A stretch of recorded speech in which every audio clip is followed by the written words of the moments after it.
الحمد لله رب العالمين والصلاة والسلام على رسوله الأمين أما بعد منگا بحث شروع کرو اهمیت الزواج في الاسلام په اسلام کې د ښځې او د خاوند متعلق اهمیت اسلام څومره زور ورکوي د ښځې او خاوند جوړجاړي او هغې اتفاق له د هغې نه یو جمله بیانه شوه چې الله عز وجل هوا د آدم علیه الصلاة والسلام نه پیدا کړه د پاره د سکون او د آرام د ادم. دویمه خبره بیانو چې د رشتې او د تعلق دومره اهمیت دی چې په دنیا کې د انسانانو زیاتېدل او پاتې کېدل او د انسانانو خورېدل هم د دې رشتې د خاطرې دي. څومره خلک چې دنیا کې زیاتېږي د هغې سبب رشته د ښځې او د خاوند جوړ جاړی او اتفاق میل میلاب. معقل ابن یسار وی رضی الله عنه یو سړی راغی نبی صلی الله علیه وسلم ته وفرمایل فقال انی اصبت امرأة ذات حسب و جمال، زه یو ښځې ته رسېدلی یم چې حسب او د جمال ښایست واله ده و انها لا تلد خو بچي نه راوړي. افاتزوجها آیا زه ورسره واده وکړم؟ اصبت معنا مالیدل او رسېدلی یم اراده مې ورته کړې ده. نبي صلی الله علیه وسلم ورته وفرمیل لا د هغه څه نکاح مه کوه. ثم اتاه الثانیه بیا راغی فنهاه بیا یې منع کړ. ثم اتاه الثالثه فقال درېیم ځل چې راغی د الله رسول فرمایي تزوجوا الودود الولود، داسې ښځې وکړئ چې هغه بچي راوړي او د خاوند سره مینه کوي. فاني مکاثر فیکم الاممه، زه به د قیامت پر ورځ ستاسو زیاتوالي باندې فخر کوم په نورو انبیا علیهم الصلاة والسلام باندې. نو ګوره دې حدیث نه دا معلومه شوه چې کومه ښځه بچي نه راوړي د هغې سره واده کول نه دي پکار. او اشاره ده په دې کې چې زیاتوالی او کثرت د اولاد دا د دې امت د خیریت سبب دی چې دا امت غوره دی او د هغې ډېر اسباب دي. یو سبب یې دا دی چې دې کې به بچي ډېري او دې حدیث کې فایده ده چې هغه ښځې سره نکاح وکړه چې هغه بچي راوړي او د خاوند سره مینه کوي او دا د محمد رسول الله د فخر سبب دی. یو درېیمه وجه د دې رشتې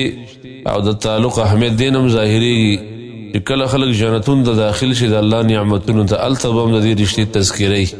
لکه قرآن کې الله وایي ولهم فیها ازواج مطهرة، او د دې سړو هلته بیبیانې پاکې کړې شوي. د جنت داخلېدل هلته هم د ښځې تذکره، هلته به هم بیبیانې لکه قرآن کریم کې سورة الواقعه، سوره نبا او دغه شان مختلف سورتونه، سوره حدید، سوره زاریات، سوره تور. په دې ټولو سورتونو کې د ښځې او د خاوند د صفاتو تذکره ده، د حورو تذکره ده. دا دلیل دی چې دا رشته جنت کې هم ضرورت لري او هلته به هم د دې رشتې وجود وي. څلورم د ښځې د تعلق د خاوند تعلق چې دی دا د انبیا علیهم الصلاة والسلام طریقه وه او د نیکانو خلکو دا صفت دی او د انبیاو هم دا صفت لکه ولقد ارسلنا رسلا من قبلک وجعلنا لهم ازواجا وذریه.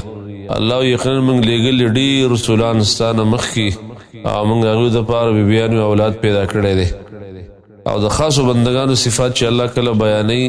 داسې وایي والذین یقولون ربنا هب لنا من ازواجنا وذریاتنا قرة اعین. د رحمان بندګانو هغه خلک دي چې وایي رب زموږ وبخې موږ ته او زموږ د بیبیانو او د اولاد نه د سترګو یخوالی. او د مؤمنانو په دعاګانو کې هم دا خبره ذکر ده چې الله موږ ته زموږ د بیبیانو د بچو نه د سترګو یخوالی را نصیب کړي. او د انبیاو طریقه هم دا وه چې الله ولې بیبیانې ورکړې وي او د نیکانو طریقه هم دا وه. پنځم قسم تعلق د ښځې او د خاوند ازدواجي تعلق چې دا د الله د فضل او د احسان نه ګڼلی شوی دی. قرآن کریم کې الله چې کله احسانات ذکر کوي نعمتونه په دې امت باندې نو وی احسان سره دا ذکر کوي ومن آیاته ان خلق لکم من انفسکم ازواجا. او بعض دلایل توحید او قدرت د الله دا دي ستاسو دپاره بیبیانې ستاسو نفسونه پیدا کړي لتسکنوا الیها چې تاسو ته ارام حاصلوئ. وجعل بینکم مودة ورحمه، والله ستاسو منځ کې مینه او محبت او رحمت پیدا کړي. ان فی ذلک لآیات لقوم یتفکرون. دا د الله په احساناتو کې دي. کله چې الله احسان کوي په ما او تاسو باندې نو یو ټکي په احسان کې دا ذکر کوي چې الله تاسو دپاره بیبیانې پیدا کړئ. سورة نحل کې وایي الله نصي پیدا کړل. دې کې اشاره ده چې دا د الله په احساناتو کې دي ښځو خاوند او د دوی دا رشته. شپږم تعلق د دې دا دی چې د کمال ایمان نښه دا ده د کمال ایمان د ښځې او د خاوند تعلق او رشتہ دا د ایمان د کمال نښه ده لکه معاذ بن انس الجهني حدیث ده ان رسول الله صلى الله عليه وسلم قال من اعطى لله ومنع لله څوک چې د الله دپاره څه شی ورکړي او یا د الله دپاره منع کړي واحب لله وابغض لله او د الله دپاره چا سره مینه وکړي او یا چا سره بغض وکړي وانکح لله او د الله دپاره نکاح وکړه فقد استکمل ایمانه د دې سړي ایمان کامل شو پوره ایمان یې دا حدیث امام ترمذي راوړی دی په ابواب صفة القیامه کې او امام الباني رحمه الله وایي دا حسن روایت دی او امام احمد مسند احمد کې راوړی دی او محققین د مسند احمد دی روایت ته صحیح وایي د ایمان د کمال نښه د ښځو د خاوند رشته ده دې سره ایمان کاملېږي یو اومه وجه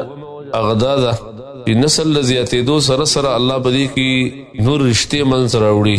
یو غټه معاشره جوړېږي لکه سخر شو خواښ شو زوم شو دا خلک چې پیدا کېږي دا هم د دې رشتو د تعلق نه پیدا کېږي کله د یو جنۍ او د هلک رشته وشوه د هغې د وجې نه د جنۍ څومره خپلوان د هلک خپلوان شي او د هلک خپلوان د جنۍ خپلوان شي نو دې کې یو بهترینه معاشره تعمیره شوه او ډېر لرې لرې انسانان یو بل ته نږدې شو د یو بل سره تګ راتګ د یو بل سره تعاون مدد د یو بل په غم باندې غمجن کېدل د یو بل په خوشحالۍ باندې خوشحالېدل د یو بل په غم در کې حاضري کول دې ته رشتې ویل کېږي دا هم د دې تعلق د نکاح نه جوړېږي قرآن دې ته اشاره کړه وهو الذي خلق من الماء بشرا فجعله نسبا وصهرا الله هغه ذات دی چې پیدا کړي د اوبو د نطفې نه بنده او بیا ګرځولی ده لره نسب او سخرګنۍ والا دا سخر دی او دا خواښې ده او دا خینه ده او دا څنډو دی او دا خپلوان دي او دا رشتهداران دي او دا اوښې دي او دا د هغو بچي دي دې سره هغه رشتې ډېرې ګڼې شي او د ډېرو خلکو سره خلکو تعلق پیدا شي دیني تعلق په دعوت کې اساني پیدا شي د دې وجې نه اسلامي تعلق یا هغو کې څوک کمزور وي هغې د خدمت موقع میلاو شي د یو بل سره د مالي معاونت او تعاون موقع یو بل ته میلاو شي د مسلمان د مؤمن سره ملاقات موقع میلاو شي که چېرته په هغو کې شرک او بدعت یې تا د الله رب العالمین د دعوت موقع هم درکړي دا هم د رشتې د وجې نه ستا د دې ښځې د وجې نه د هغه خپلوان ستا خپلوان شو او د دې ښځې نه د خاوند د وجې نه د هغه خپلوان د ده خپلوان شو او دا نه کېږي مرګه په رشتې سره دې نه د تعلق د ښځو د خاوند معلومیږي او دې نه د رشتې هغه اهمیت معلومیږي هذا ما عندي والله أعلم بالصواب وصلى الله تعالى خير خلق محمد وآله وصحبه أجمعين